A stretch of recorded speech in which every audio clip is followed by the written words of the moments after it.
मुझे पता था कि ये पुल टूट जाएगा, मुझे पता था कि इस पुल का स्ट्रक्चर कमजोर है, मुझे पता था कि इस पुल के गिरने से किसी की मौत नहीं होगी, मुझे पता था कि 1710 करोड़ की लागत से जो ये पुल जनता के लिए बन रहा है वो जनता के लिए उपयोगी नहीं होगा। ऐसा ही कुछ कहना बिहार के उप मुख्यमंत्री तेजस्वी यादव का है।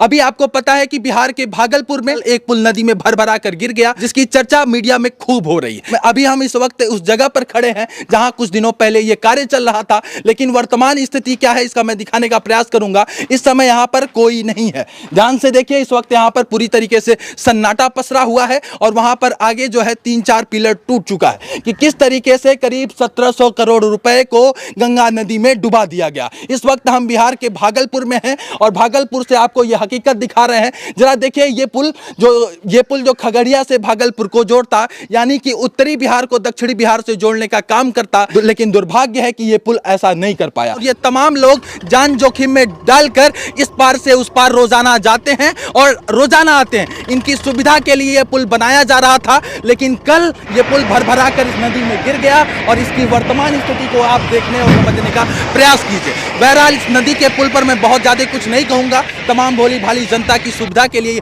ये बनाया गया। भैया क्या कुछ कहना चाहेंगे? आपकी सुविधा के लिए हमारे आपके पैसे से 1710 करोड़ की लागत। सबसे बड़ी बात है क्या, एसपी सिंगला का जो पुल है तो बिहार में सिर्फ यही नहीं है, एक अगवानी, एक मोकामादू और 2-3 जगह और बन रहा है। करीब कम से कम 5 से 6 ऐसा कंस्ट्रक्शन है जो एसपी सिंगला के द्वारा दिया गया था, सब टूट गया है। एसपी सिंगला कंपनी इस पुल को निर्माण कर रही थी, जो अभी आपको निर्माण कार्य दिख रहा होगा।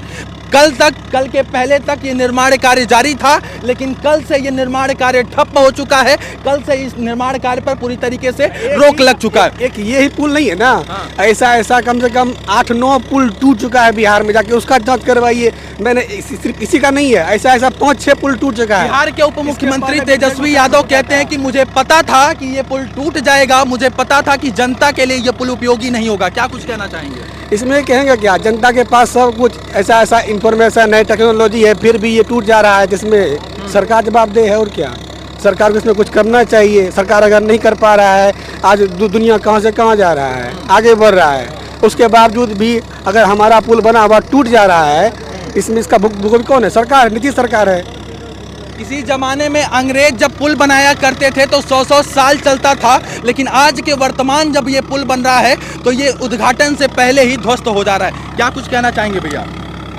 आपने कहा कि अंग्रेजों के ज़माने में पुल बनता था, उसमें भ्रष्टाचार इतना नहीं हुआ करता था। माना कि अंग्रेजों ने लूटा है, लेकिन उससे ज़्यादा ही लोग लूट रहे हैं ना। जब कि पहले पुल को बनाइए, उसके बाद पुल को गिराइए, और पहले बनाइए उसके बाद गिराइए और लगातार गिराते रहिए। पता नहीं कितने दिनों तक अब ये पुल चालू नहीं हो पाएगा और ये तमाम गाँव के लोग इसी प्रकार जान को जोखिम में डालकर नाव से जाते रहेंगे। कुछ कहना चाहेंगे? इसमें सरकार की लापरवाही है। सरकार की लापरवाही वो एकदम देख रेख नहीं करते हैं, उसका प्रशासन निकम्मा बन के बैठे हुए हैं। सरकार का कहना है कि सरकार का कहना है, मुझे पता था कि ये पुल भरभरा कर गिर जाएगा और किसी की मौत नहीं होगी। इसमें तो कितना मौत हो चुका, अब तक भी सरकार का नींद नहीं खुला है। इसमें अभी वर्तमान डेटा की माने तो एक सुरक्षाकर्मी लापता है, उनकी खोज एसडीआरएफ के द्वारा जारी है। ये पुल अगवानी से सुल्तानगंज को ये पुल जोड़ता और खगड़िया से भागलपुर को जोड़ता, यानी कि उत्तरी बिहार को दक्षिणी बिहार से जोड़ने का काम करता। लेकिन वर्तमान दुर्भाग्य है कि कभी ये पुल उड़ जाता है हवा में, तो कभी ये पुल भरभरा कर गिर जाता है। और इसकी वर्तमान हकीकत को आप जरा देखने समझने का प्रयास कीजिए। और भी तमाम लोग हैं, हम उनसे जानने समझने का प्रयास करेंगे कि देखिए किस तरीके से एक आम जनमानस इस तरीके से यात्रा कर रहे हैं और किस तरीके से इन तमाम लोगों को देखिए। ये भोली भाली जनता है जो इस पार से उस पार डेली रोजाना। आप डेली लोग पढ़ने जाते हैं? यस। किस क्लास में पढ़ते हैं? 12th में पढ़ते हैं। ये पता है ये पुल कल भरभरा कर गिर गया है? कल शाम में। अच्छा, शाम में गिर गया है। आप देखे थे? नहीं देखे थे। डर नहीं लगता है कि जान जोखिम में डाल के इस पार से उस पार जा रहे हैं? बहुत डर लगता है। डर लगता है? हाँ। तो चलिए, आपको डर वर नहीं लगता कि इस पार से उस पार जा रहे हैं? डर लगता है नहीं, बहुत सबको डर लगता है। डर लगता है? हाँ। क्या कहिएगा इस पुल के बारे में?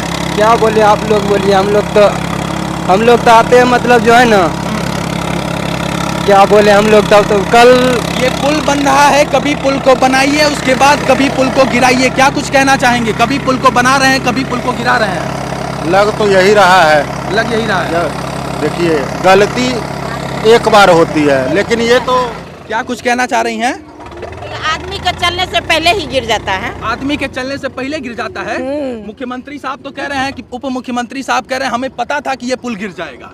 हाँ। कह रहे हैं कि हमें पता था ये पुल गिर जाएगा, यानी कि एक बार पुल को बनाया जाएगा और एक बार पुल को गिराने का काम किया जाएगा। ये तमाम चीज सरकार की निगरानी में हो रहा था, ऐसा उप मुख्यमंत्री तेजस्वी यादव का कहना है। मैं इस पे कोई टीका टिप्पणी नहीं कर रहा हूँ, मैं तमाम इस भोली भाली जनता का दर्द दिखाना चाहता हूँ। जरा देखिए किस तरीके से जान को जोखिम में डाल के ये तमाम लोग, ये बच्चे से लेके बूढ़े तमाम लोग इस नाव से यात्रा करते हैं और रोजाना इस तरीके से यात्रा करते हैं। जी सर, इसमें तो और सारा आदमी भर जाता है। 300 एक नाव में, जाने में भी डर लगता है। 300 आदमी जाते हैं 300 गाँव में। अट जाता है, पूरा लोड रहता है, ओवर लोड, वही ऊपर वही नीचे होता है। जान बहुत जोखिम में डाल के आर पार होना पड़ता है। चलिए, कई सालों से इस पुल का निर्माण कार्य चल रहा था, लेकिन पुल का निर्माण कार्य कंप्लीट नहीं हो पाया। दुखद है ये कि जो पुल का निर्माण कार्य कंप्लीट यानी 2015 से ही इसका शिलान्यास हो रखा था, उसके बाद कई सालों से इसका काम चल रहा था। यानी कि मोटी मोटा बात करें तो 2015 से लेके और वर्तमान में 2023 है, तो 8 साल तो ऐसे हो जाता है। और इस साल के आखिरी महीने तक इस पुल का उद्घाटन होना था और ये पुल आम नागरिकों की सुविधा के लिए खोल दिया जाना था, लेकिन साहब ऐसा नहीं हुआ।